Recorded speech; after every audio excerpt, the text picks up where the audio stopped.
blue is the usual diet, red is keto, and up is better. So in terms of cognition, the usual diet, they declined, which is what Alzheimer's does. The keto diet stayed about the same or maybe improved a little. That one wasn't statistically significant. It almost got there, but it wasn't.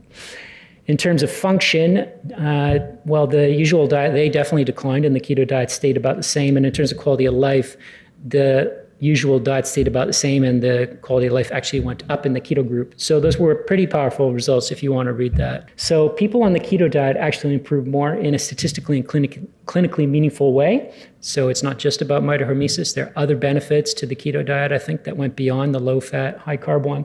And they really improved in the non-motor symptoms, which are the most burdensome aspect of Parkinson's. There's a whole slew of these so-called non-motor symptoms. And many of the most disabling, least levodopa responsive ones, actually the ones that are toughest for us to deal with in the clinic, improved the most. So that was really cool. So in terms of this one, the blue line shows low-fat group and the red line shows keto. Down is better in this case.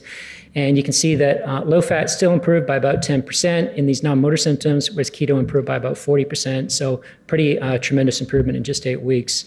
So in terms of ALS, we have a paper in review right now. It's still in review. It's just a case study, but it's quite encouraging. We've used a time-restricted keto diet, so moving more into incorporating fasting into our protocols in a 64-year-old man with bulbar onset ALS, the worst kind of ALS, leading to worsening swallowing, breathing, fatigue. And he did this for 18 months, so a year and a half.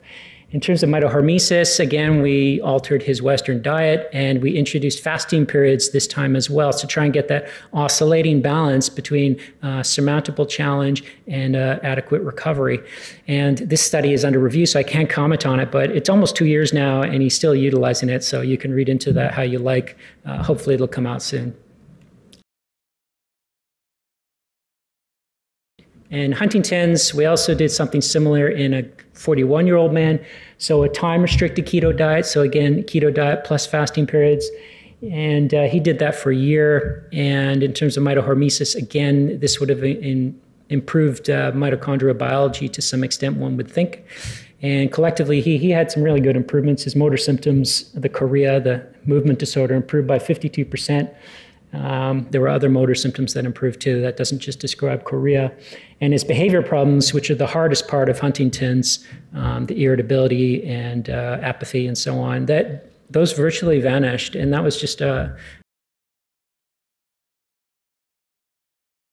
after a year on this diet. So if we look at that, blue is baseline, orange is 6 months, gray is 12 months, and down is better. You can see that his apathy scores went way down, his disorientation scores vanished, his anger went down, his irritability went down, and so overall a 50 to 100% improvement, which is really great to see. He's still doing that, and it's been 2.5 years, and that was published just last year.